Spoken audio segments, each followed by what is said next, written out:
Right. Alright.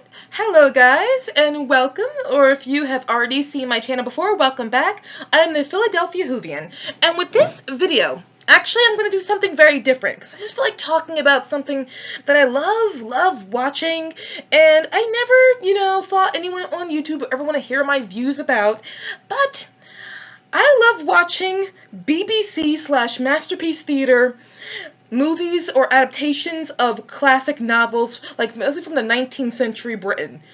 Yeah, I'm a black girl from West Philadelphia, and boy do I love myself some BBC Regency/Victorian era drama. What can you do? That's just the irony of life, I suppose. In this video, it's going to be about my very first time ever watching Pride and Prejudice on a, dramatic level. And that was the 1990s Pride and Prejudice BBC, 5-hour version with Jennifer Eel as Elizabeth Bennet and Colin Firth as Mr. Darcy. Oh, God. Sorry. Now, when I saw this, I had read the book once, and overall, I really liked the book. I wasn't over the moon in love with it, but I definitely did really enjoy it very much, and it surprised me. Because here's the funny thing about Jane Austen, for me. Jane Austen, oh sorry, I was out of focus for a moment, sorry. Jane Austen is a very strange person. I've known about Jane Austen ever since I was a little girl, but I don't remember anyone ever, around me really reading her books that much at all, or even talking about her, but I always knew she was there. Always did. So, you would think I would have read her when I was in school, middle school or high school or even college. Here's the funny thing, because I know many people who have, in America here, who have, of course, not just many countries, but I'm saying, being an American, yes, we do read Jane Austen in school. I want you all to know that. There are schools that do read Jane Austen. None of my schools were those. Ever. Literally, I went through middle school, high school, and even college, and none of the schools I went to ever had Jane Austen on their roster. I never ever read Jane Austen until I was maybe 21 or 22 years old. Probably my 21. Sorry, I'm a little hazy. It's been like 10 years, so I can't remember exactly my age. And I thought, okay. I was reading literature, young adult, vampire fan fiction, and one of the ones I read was the character in the book was reading Pride and Prejudice. And I said, okay. By the time I was done that young adult series, I was not crazy about the series, but I was like, oh yeah, Jane Austen. Probably I should read Jane Austen because I hear about her all the time, but you know what? Maybe it's time I actually do read her. And I picked up Pride and Prejudice, and that was the first one I read. I also did it because I really liked the title. I mean, Pride and Prejudice. What a badass title. And then I was introduced to one of the greatest opening lines in a book. It's a truth universally acknowledged that a single man in possession of a large fortune must be in want of a wife. I mean, that's the general phrase. I mean, I could be wrong, maybe I paraphrased a word or two, but that's a general thing. It's a truth universally acknowledged. It is, whoa, what a badass way to open a book. Then I was quickly introduced to Elizabeth Bennet, Mr. Darcy, their flawed natures, and a slew of very delicious characters. I fell madly in love with the Bennet sisters very quickly. Very quickly. Ironically, contradictory to many people, my favorite character after Elizabeth Bennet when it comes to the sisters is not Jane, it's actually Kitty Bennet. I'll get into that later. But the plot of Pride and Prejudice is as follows. It's, early 1800s, Regency England, and there is, out in Hertfordshire, in the country, there is Longbourn, where the Bennets, Mr. and Mrs. Bennet and their 5 daughters live in Longbourn.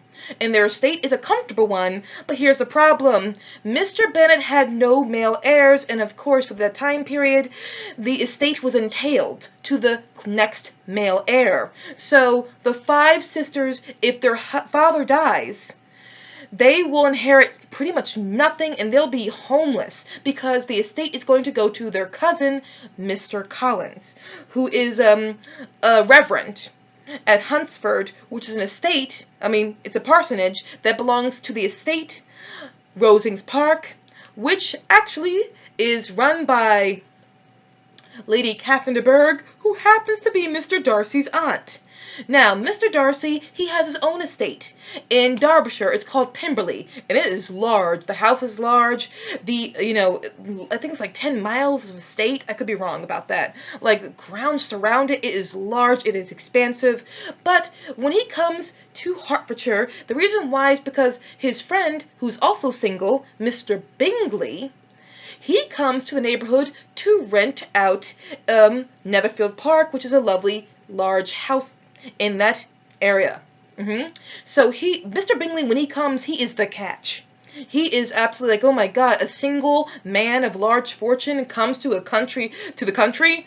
Oh, every single mother in that neighborhood is like, oh, perfect, my daughter, a perfect person for my daughter to marry. Naturally, they all want to get on that. But then they find out that Mr. Bingley is not the ultimate catch because his friend has come to visit. His friend's name is Mr. Darcy, and he owns a large estate out in Derbyshire called Pemberley. And he he has inherited £10,000 a year, that makes him like a millionaire. He is like, whoa, that's incredible. And Mr. Bingley is still a good catch because he is £5,000 a year. So these both are like terrific catches, but Mr. Darcy is like the ultimate catch. He shows up in, Meryton and in Hertfordshire. And they first see Mr. Bingley and Mr. Darcy at an assembly, which is a dance. At the Red Lion. Well, could be at the Red Lion. It's the Red Lion in the movie. Don't know if it's specified to be the Red Lion Assembly Room in the novel. But they go there, and Mr. Darcy, well, he's just, like a terminology, he's quite the jerk. He refuses to dance with any girl except for Mr. Bingley's sisters, and he slights Elizabeth Bennet, saying, well, yes, I'm in no humor to pretty much dance with the girls who have been slighted by other men. And he says that Elizabeth Bennet is tolerable, but not handsome enough to tempt me. Mr. Bingley immediately feels attracted to Jane Bennet, who is the gorgeous sister, the most beautiful, the oldest, and the most perfect of the sisters in the household. And Elizabeth Bennet, she is said to be not as pretty as Jane, but she is still handsome in her own right. She's just one of those girls who, her beauty grows on you. You know how ladies, well, there's that guy we meet, he's not handsome when you first meet him, but he becomes more handsome every time you see him? That's Elizabeth Bennet. She's one of those girls who she's not ugly or anything. She's perfectly fine looking, but her beauty grows on you over time. That's Elizabeth. And Mr. Darcy, it's just like he was it turns out Mr. Darcy is one of those men who's very shy. When he first meets people, he's just not good at meeting people, but this comes across as giving a very bad first impression. He just is a dick. He does. And all throughout his stay in Hertfordshire, he offends a lot of people without knowing he's offending them. He's just not a pleasant person to be around a lot. But he's really mostly misunderstood. He's just he can't easily converse with people he's not very well acquainted with. But once he gets really comfortable around you, he opens up. And he quickly just learns to have feelings for Elizabeth Bennet, who at this point, since due to his first bad impression he gave, she is prejudiced against him, so he is filled with pride that ends up prejudice is such a hard word. He is a proud character who ends up being prejudiced against things very easily, and Elizabeth, she is a person who can feel prejudice very quickly, and that leads to her having a pride in her own opinion. Both of them have pride and prejudice within them. They do. And I'm just going to say very generally, Mr. Bingley, like, he really falls in love with Jane. Mr. Darcy finds himself feeling for Elizabeth, but he doesn't want to do anything because she's poor. He even encourages Mr. Bingley, along with Mr. Bingley's sisters, to give up Jane Bennet, which he does. Elizabeth Bennet finds out through Colonel Fitzwilliam, who's Mr. Darcy's cousin, and then, yes, Mr. Darcy eventually gives in to his temptation. He proposes. And voila, yeah, Elizabeth Bennet does the unthinkable. She rejects him. which is not her first rejection, because she had to reject her cousin, Mr. Collins, who came to propose to her so that the estate would not be entailed away from the family. But eventually, it turns out that there's a lot of... Mr. Darcy gives her a letter that clears up any misunderstandings, especially about a man named Mr. Wickham, who completely deceived Elizabeth Bennet. But I'm not going to go into that storyline about it, but Mr. Wickham is a bad guy. We all know he's a bad guy. He really is. So, the 1995 Pride and Prejudice. Here's my story, or 96, I could be wrong about the year. 1990s Pride and Prejudice. This, by many people, is known as being the ultimate Pride and Prejudice, and for good reason. This is incredible. This does a very good job. I think it's written by screenwriter Andrew Davies, who is a seasoned BBC writer when it comes to adapting novels to screen. And he is a master at it. He does a very good job at it. And this is absolutely incredible. But here's the thing about this one. When I first saw it, I did not buy it on DVD. I got it like rentals, like, Blockbuster when it was still a thing. You could rent Blockbuster videos. And I did. I rented it. But guess what? The first DVD came. But it wouldn't be till months later that the second CD, the second DVD, would be available to rent through Blockbuster. So I got the first. Yeah. I got the very first, part 1. And it ended with Elizabeth rejecting Mr. Darcy. I had to wait a year to see the second part.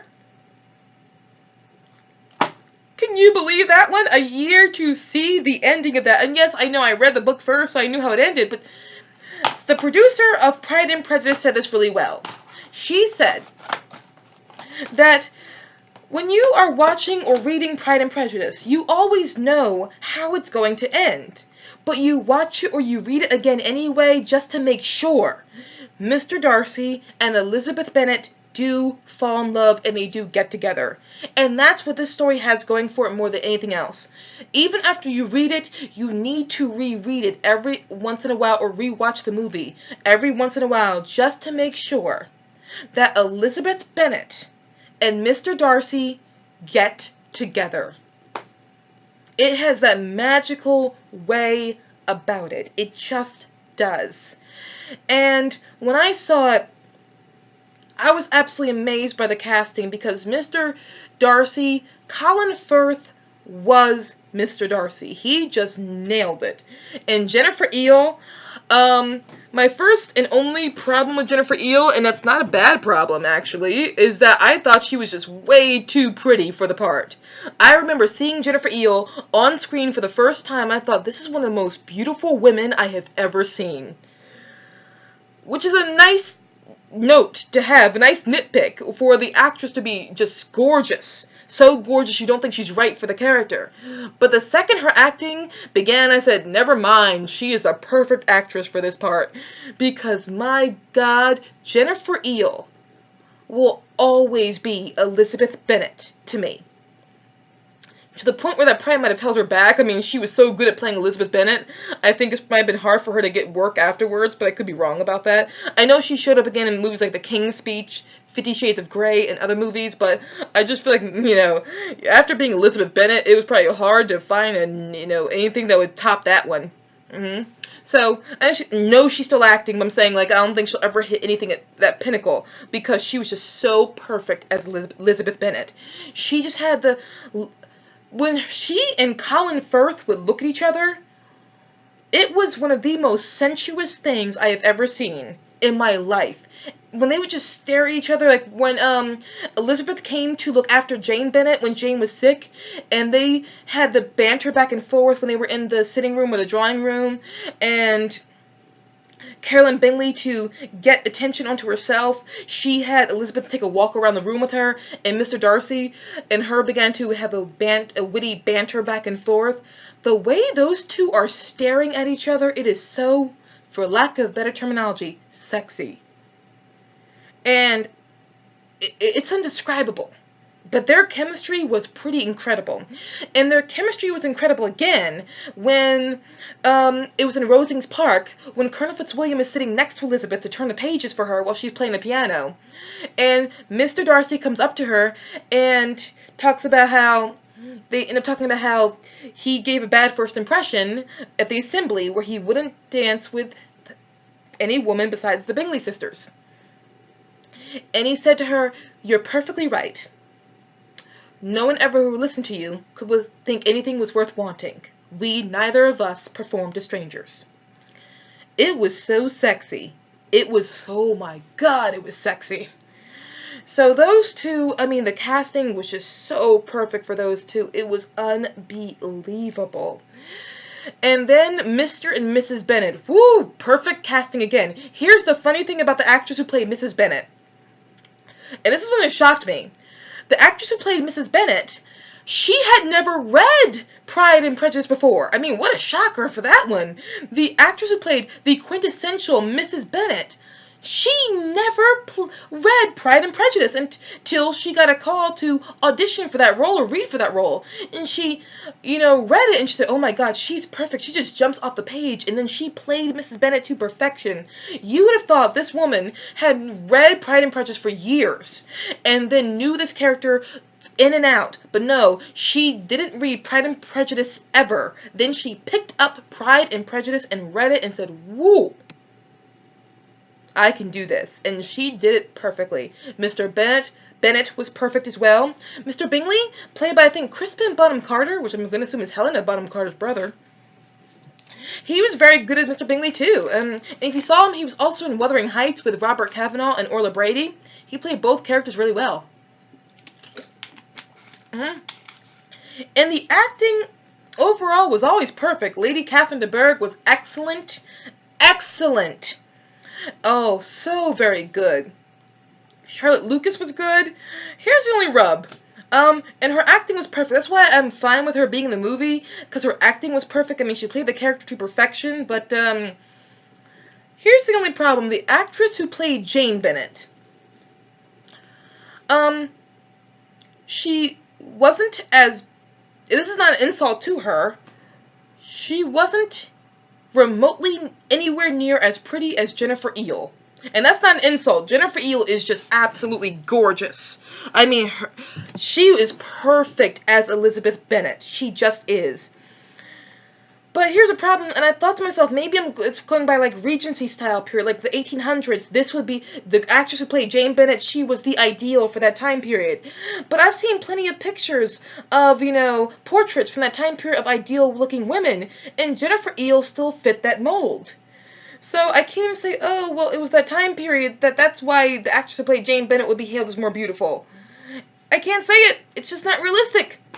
So when Elizabeth Bennet said, "You are 10 times more beautiful than the rest of us," to Jane, I'm like, it doesn't work.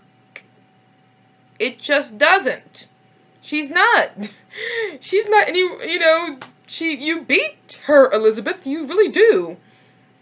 And the actress, again, is not ugly. She's also a very circumstantial beauty. And here's what I mean by circumstantial.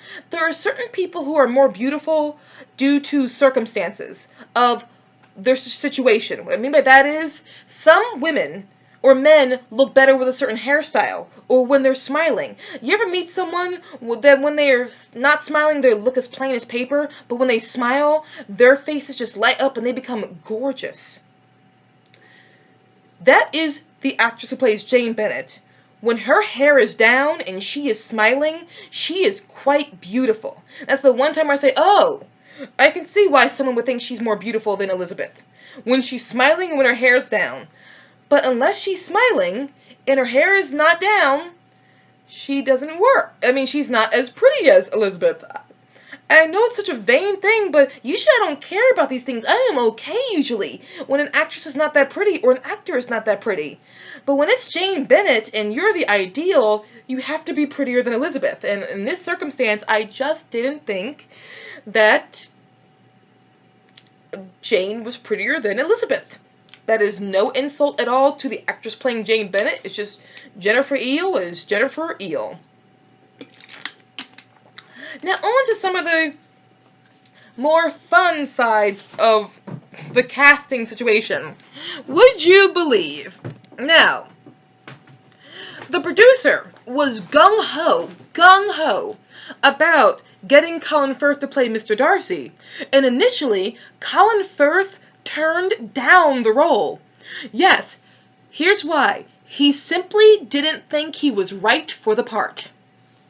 Yep, Colin Firth initially turned down the role of Mr. Darcy because he just thought he was not the appropriate match. It wouldn't have been good. He would not have been very good as Mr. Darcy. And the producer kept on just really, begging him and like really keep going to him and pleading, saying, please take this role, please take this role.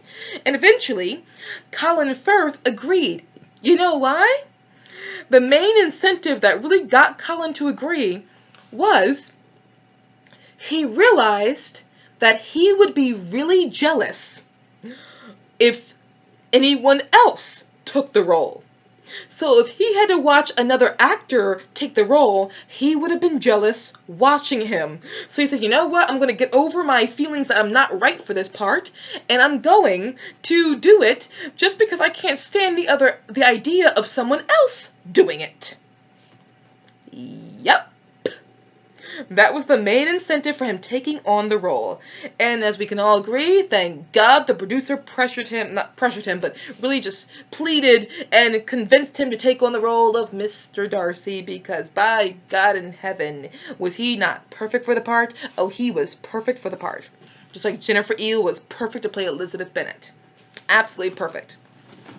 Now, here's something the producer said that I thought was really weird, and I'm probably alone here, but she said that you would think that Colin Firth, like she wanted Colin Firth to be Mr. Darcy, but that you would think that Colin Firth is a very strange choice to play Mr. Darcy because he doesn't really look like Mr. Darcy. He doesn't really look like him at all. But you can only imagine, but when you imagine him in the part, and you see him with the garb and all that, he does look like Mr. Darcy. I thought this comment was very weird. This is me talking now. I thought that comment was weird because I'm like, what does Mr. Darcy look like? What is there a picture showing what Mr. Darcy looks like? Like, no, seriously. Like, where's their picture? Where did Jane Austen draw a picture saying this is exactly what Mr. Darcy looks like? I'm sorry, but that was a very stupid comment to me. No offense, producer, but I'm like, even if you go by previous movies of Pride and Prejudice, because I think there were a couple of film productions of Pride and Prejudice before the Jennifer Eel and Colin Firth one of 1990s. I think there was one in the 80s, and then there was a black and white one. But even if those two actors look completely different than Colin Firth, they didn't set the mold for, okay, Darcy always looks like this, always has to look like this. They didn't set that mold. There is no mold saying Mr. Darcy looks like this way. At most, the only thing I can imagine him definitely always having by the description of him in the book is he's tall, well-built, and probably has dark hair and dark eyes. Just by the way he feels. Colin Firth has all those things. He has all those things. What? I'm sorry. Guys, I'm sorry. I don't get it. I really don't. So it's kind of weird to me. But either way, I'm happy that she didn't care that he wasn't her idea of what Mr. Darcy was. So, there you go. And for a little bit of trivia, is Jennifer Eel and Colin Firth actually acted together again in the movie The King's Speech. Except, as we all know, Colin Firth was playing Prince Albert, and Jennifer Eel was playing Lionel's wife. So there you go. But, when it comes to that, this version of Pride and Prejudice was my very first time, I think, when it came to watching BBC productions of Jane Austen's works.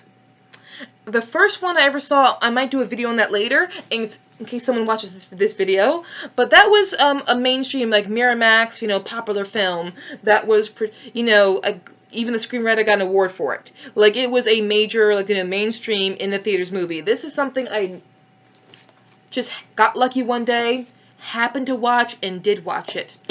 And I never looked back. And as a result, I ended up just becoming obsessed with watching every single Jane Austen adaptation I could that had sounded remotely good. There's some I've still shied away from. But I have a wide range of what I consider good, so no offense, but clearly if it you know, if I haven't seen it yet, either because the DVD is too overpriced, or I heard just too many bad things about it. That's all it is, because I have a wide range of what good is. Yes, so this Pride and Prejudice, I was just so happy that it was very, very, very close to the book. Like the situations, a lot of the characters that were in the, pretty much all the characters that were in the book were in the film. Here's the funny thing though, and it's a small nitpicky thing, but I couldn't help but talk about it.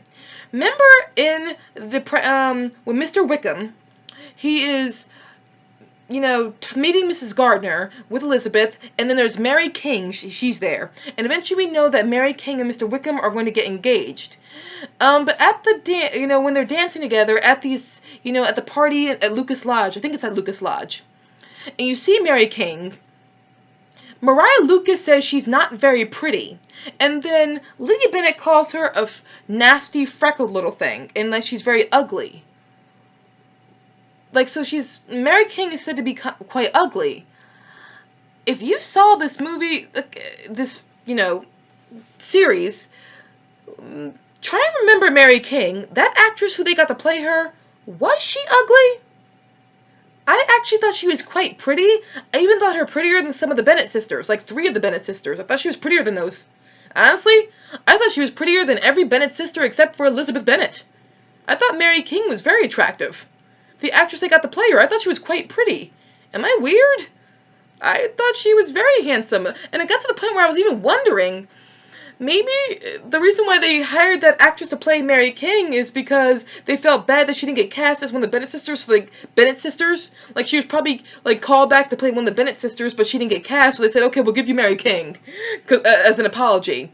Or maybe she's, like, the producer's sister or cousin, like, she's related to somebody, and so they put her into the, you know, into the series as a, oh, yeah, you know someone, despite that you're clearly too good looking for this character. But at the time I watched this series with my boyfriend, and even he said, Mary King is not ugly. I mean, she's supposed to be ugly, but she's not. She's quite handsome, and that's what I thought too, so, sorry. Okay, so, now I've talked enough about Colin Firth and Jennifer Eel and their perfection in the roles. Oh, they were so wonderful in the roles. Well, I did talk about that. I also really like, I think the actor's name is Anthony Caff. I liked Colonel Fitzwilliam. I thought Colonel Fitzwilliam also was a very good casting choice there. And honestly, I love Colonel Fitzwilliam. He's one of those characters who, you see him a lot, have a lot larger role in Jane Austen fanfiction. And I would know, because I actually write Jane Austen fanfiction. He's one of those characters that fanfiction writers have just gone to town with. I mean, fanfiction, you know, Jane Austen fanfiction authors go to town with all her characters. But Colonel Fitzwilliam, I think, is the one who gets the most play. And he deserves it. He's a character that something about him, the second I saw him on the page, I liked him. I don't know why. Something about him I just loved. And then I saw him on the series, played by, I think, Anthony Caff, and I loved him even more. Something about him just has this warm, lovable feel to him. And I just feel like he was perfect. He was meant for the Bennet sisters. Like, if he couldn't get Elizabeth and Jane, I always felt like he was meant for Kitty. Even though he had to marry someone of large fortune because he was the second son, or third son. I can't remember. I think he's the second son. But yeah, I just always feel like, oh, he would be very good for Kitty, honestly. Because, again, like I said, people, I don't hate Kitty. And I know it's strange. People are like, oh, think, you know, even Jane Austen has no love for Kitty. My reply back, guys, is, you know what?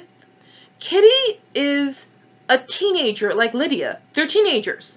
They act like how teenagers act and behave. And, you know, she gets, like, ridiculed for being a blind follower, even though she's older than Lydia. Well, you know what? Again, when you're that age where you're young, from your teens to your mid-20s, you're going to have some immature times, and you're going to be like that where you follow the wrong person. That's part of the growing up process. That's why I don't hate Kitty. She's just She's the way many young women are. We go through our dumb patches. We're not always smart all the time, you know, but Kitty actually has a good heart. She just made mistakes that you make when you're a young woman.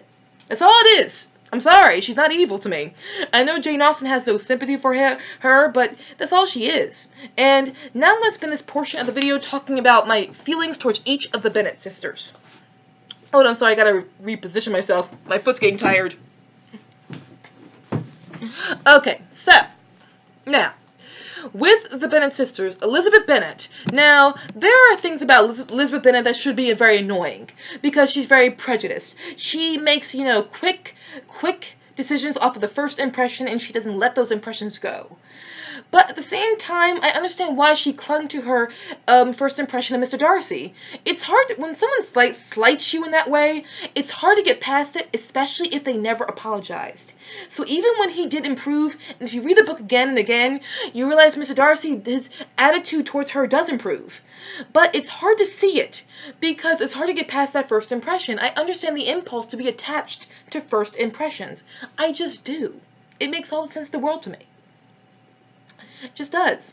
So, she's a very flawed character, and she suffers from what I call the Oedipal impediment. Oedipus is a Greek character, a Greek tragic character. Oedipus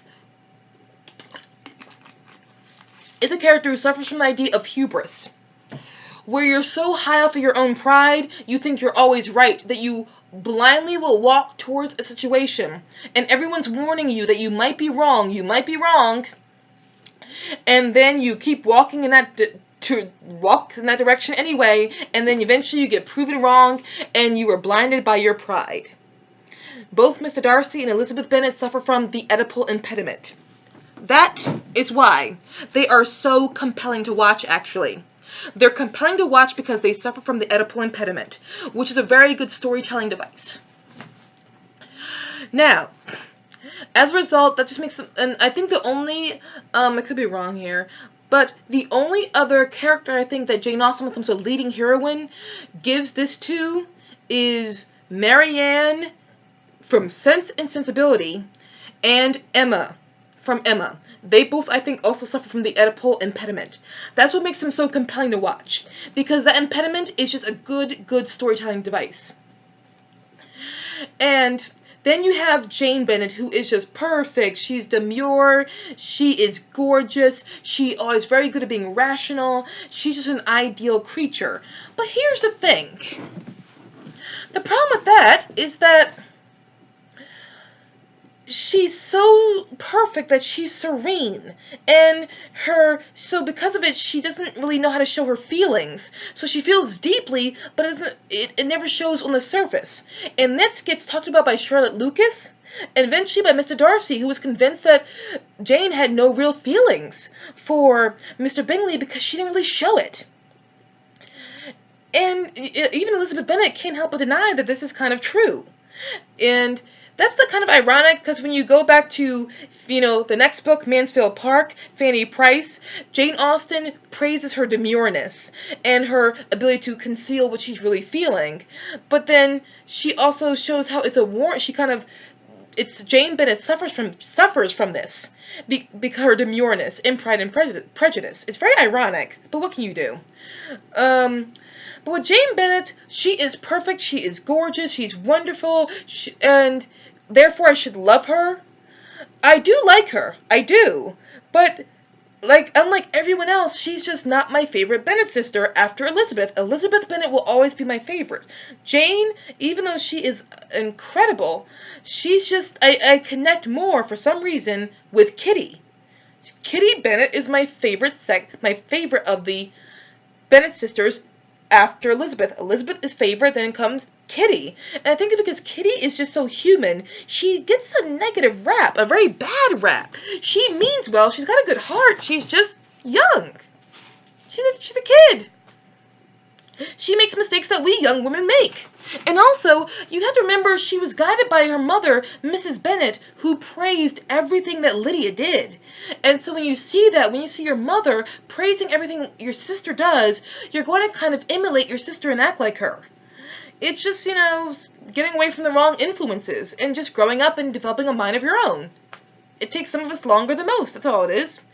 Then my next favorite is Mary Bennett. I know, why would I like Mary Bennett? Well, look at Mary Bennett. Mary Bennett is the middle sister in every sense of the word. She really is. And she's just trying to distinguish herself in this household. She's the plainest of her sisters. I didn't think she was in the Keira Knightley Pride and Prejudice. I actually thought the girl played Mary Bennett was Tallulah Riley. I thought she was actually quite beautiful. But still, she's plain, so she tries to, distinguish herself through being intelligent and being accomplished. And as a result, what happens? It leads to her trying too hard. That's also a natural mistake for us to make when growing up. We just try too hard in our desire to be special, show how great we are. We're like a mess. And Mary Bennett, she has she's got a good heart to her. She really does. She just wants she wants a place in this world. She does. That's all it is. And she, again, is not a bad person. She does have a good heart. It's just she's the middle sister. She gets no attention. She does not have a sibling she's connected to. Elizabeth is connected to Jane. Jane is to Elizabeth. Kitty is connected to Lydia to Kitty. And if Lydia wasn't there, I could see, Kitty connecting also to Elizabeth sometimes. You see it happen. Yes, but Mary has no one to fully connect with, so she has to connect to her studies. It's a person just clinging to whatever they can to gain importance in the world. That's just the way it is. We all cling to something to feel important. That's just, what can you do, huh? That's all it really is. Then comes Jane Bennett. She's my fourth favorite Bennett sister. And again, I have nothing against Jane. I just think that she's that person who everyone hails as being awesome, but she doesn't always have much stimulus to her conversation. She's an angel. And, angels, I like them, but they will get kind of dull over time to talk to and converse with. But she's very logical, very reasonable. She is very quick not to judge, which I love about her. I love that she gives people the benefit of the doubt. And you need people like that, who give people the benefit of the doubt, or they forgive other people's stupidity. They give excuses for it, and I like that, they're not quick to judge. That's a good thing about Jane Bennett. She's simply my least favorite because, too serene. It's probably just a little bit too serene. And then my least favorite is Lydia. By God, that girl's reckless. But she's a typical teenager. I don't hate her, but I just don't like her either, for obvious reasons. And I've done fan fiction on all 5 of those Bennett sisters. I love them so much.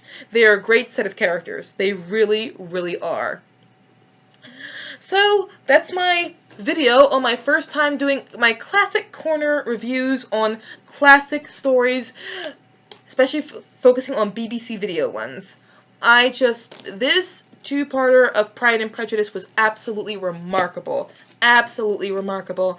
The acting is that's the real showcase. The writing and the acting, that's the stars of this production. The directing is okay, but I feel like it's passable. There's some great shots, but overall they're just practical shots where they just they capture the scenes. It's really the actors who make it all work together, and the writing by Andrew Davies, adapting it, and by him adapting Jane Austen's perfect novel.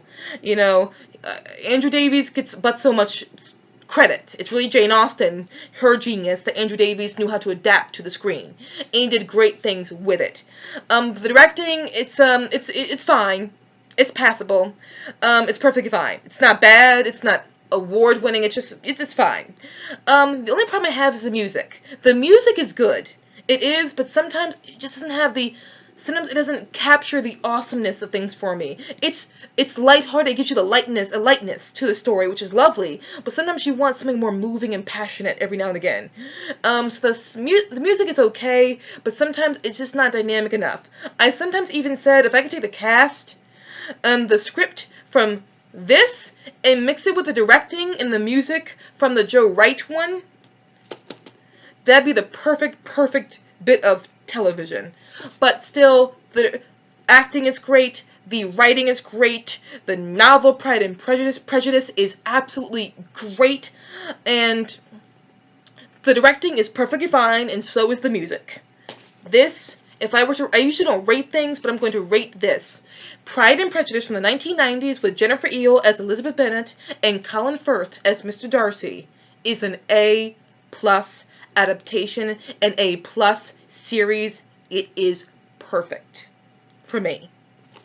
So, those of you who did stop by and watch this video, thank you guys so much for stopping by to my classic corner of reviews. And I might do another one if someone watches this video. I might do another one. It might be another Jane Austen movie, or it might be my I know there's a couple of different adaptations of this. The one I have is with Daniela Denby Ash and Richard Armitage as Elizabeth Gaskett's North and South. That series. I might do that or another Jane Austen one next, depending upon if someone watches this video. So thank you guys so much for watching my review on Pride and Prejudice from the 1990s. Thank you guys so much. You were awesome just for stopping by. Rock on!